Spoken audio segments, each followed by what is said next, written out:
Hello students, in our earlier video we have seen the reforms in land and in agriculture sector, land and general reforms we have seen.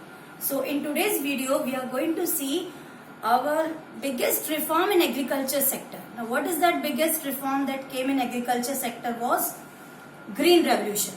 Okay, so now what is this Green Revolution, what is its meaning and when it got started, all this as well as the failures of the Green Revolution we will see in this today's video. So first let us begin with the meaning of Green Revolution. Now what is this Green Revolution, students? Just listen properly. It refers to sudden and spectacular increase in agricultural productivity due to the use of high yielding variety of seeds. Now what does this means? It means what? Agriculture production में all of a sudden booster आ जाना.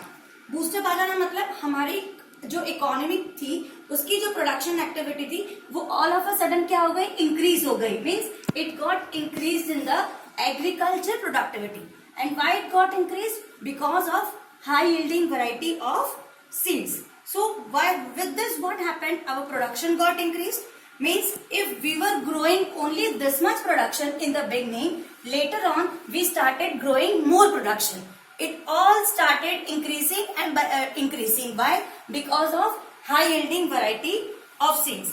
All this is the meaning of a term Green Revolution. Means we were growing more and more crops.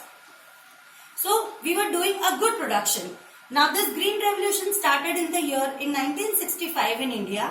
Now as we all know, agriculture sector was an important sector of our country. Why? Because 72% of the agriculture sector was engaged in that occupation. But because of that also, we were not so good in the production. Means though our government had overcome all the problems that we have seen in the reforms in agriculture sector, we have studied all those in land reforms also. But to increase our productivity more, then came the concept of Green Revolution. Now what is this? What all things included in the Green Revolution? That let us just have a look at this. It included what? It included use of HYV seeds. It included use of HYV seeds. Chemical fertilizers also it included. It also included pesticides.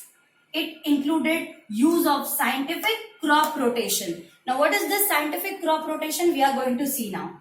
Last one over here was using of modern means of cultivation. All these 5 things together were developed in the Green Revolution. Now let us see one by one.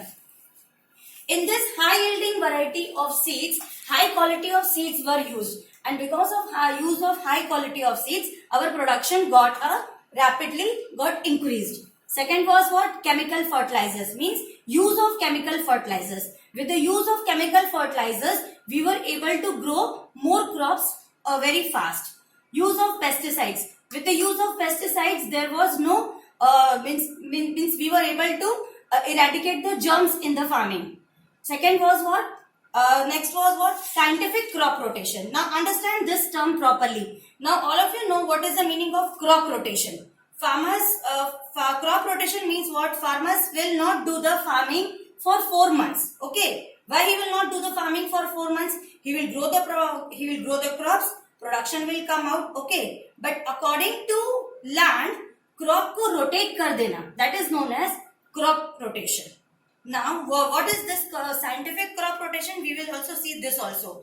In this, if wheat is produced, then which next crop should be grown so that the use of minerals is done at that time while growing wheat. Means उस particular time में after the growing of wheat crop, how is the minerals going to get used? Means एक से दूसरे crop को उगा देना. That is known as crop rotation. So अगर जमीन खराब, ताकि जमीन भी जो खराब वो नहीं होनी चाहिए, simultaneously to grow that crops, minerals also should not be lost. Okay, children, got it? The meaning of scientific crop rotation. Next comes over here is modern means of cultivation. Now modern means of cultivation means what? Use of tractors and all those new methods of cultivating the crops. Now just see, This was all about green revolution.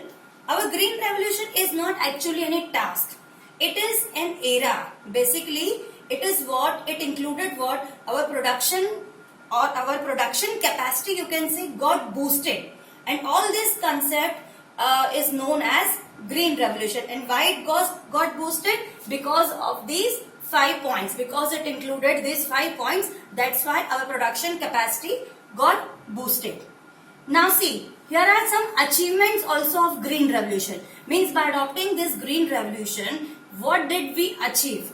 First thing we achieved was increase in production. Now with the word itself, you can understand when we were using high yielding variety of seeds, our production got increased rapidly. When the production is increasing, definitely people are spending more. If people are spending more, then our national income is also increasing. So with increase in production, our national income also got increased. Then next achievement was increase in marketable surplus. What is this? Increase in marketable surplus. Now what is the meaning of this increase in marketable surplus? Just understand this. See, in the year 1960 to 61, okay, there was an increase in production. Now how the production got increased? It got increased from, according to a survey, I'll tell you the data, it got increased from 82 million tons in 1960-61 to 176 million tons in 1990. Means you can assume that more than double. In 30 years, the production got increased to more than double. Now as the production is increasing, definitely your income is also going to increase. So automatically our national income also increased. Okay. So as compared to earlier, our national income also increased. Now when we also talk about marketable surplus, it refers to the portion of agriculture production which is sold in market by farmers after self-consumption. Means when the farmer is producing suppose 100 kg of rice and he is consuming only 40 kg, then that surplus 60 kg he is able to sell that in the market. Means now he is producing for his self-consumption also and also for the selling purpose. So with this he is also getting the benefit. Next is what? It is a benefit to lower income group. What is the meaning of benefit to lower income group? Means just understand, if we are having a good production, our national income is also increasing.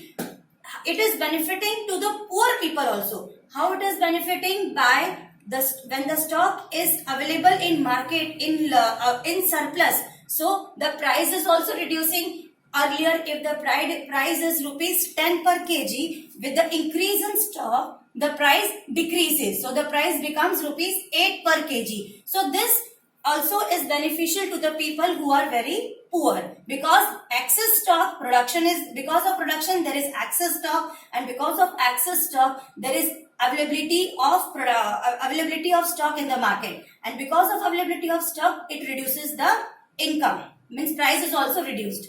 Next is buffer stock of food grains. Now buffer stock of food grains means what? With the increase in production, lot of stock is being produced. Now here the government is having sufficient stock to store. Now where the government stores in this? Government keeps the stock or keeps the production in the warehouses. Why? Because in case of natural calamities, this stock can be used for the people. Now as we all know, all the coin have two sides. There are two sides of a coin. Somewhere we are having achievements of green revolution. Same time we also have failures also of green revolution. This green revolution was also a failure to some extent. Now how it was a failure, just see. First point over here was, it was having limited crops only. Now what is the meaning of this limited crops only?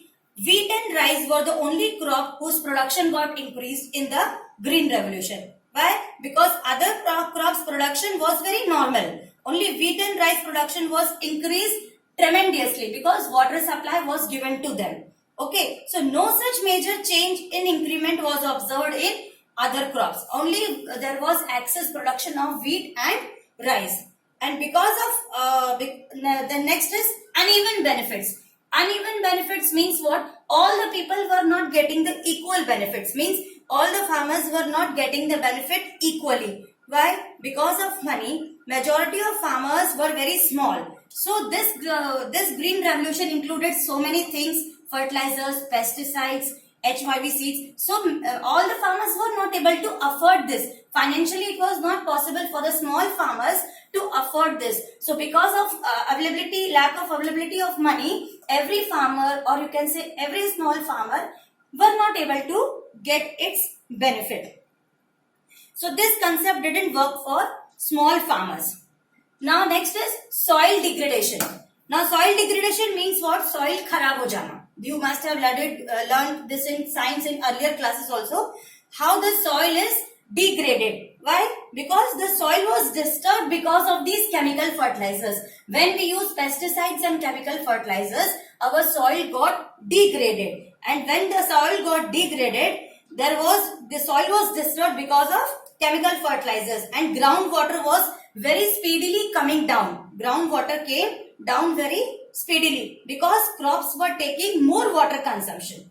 If production increased, then water consumption also increased. And because of that groundwater level coming down, use of excess chemical soil was degraded. Now last over here is uneven spread. Uneven spread means what, children? See, it became success. This green revolution became successful only to those places where water was available. Means all over India, if you see, it was not successful throughout our country. It was only successful where there was large availability of water. You can say in the upper states like Punjab and eastern parts where the water was in access, only to those places it was successful. So it increased our productivity, but there were some problems also in this green revolution. So this was all about our green revolution, its achievements and failures. I hope you might have understood this. In the next video, we will see the next part of this. Thank you.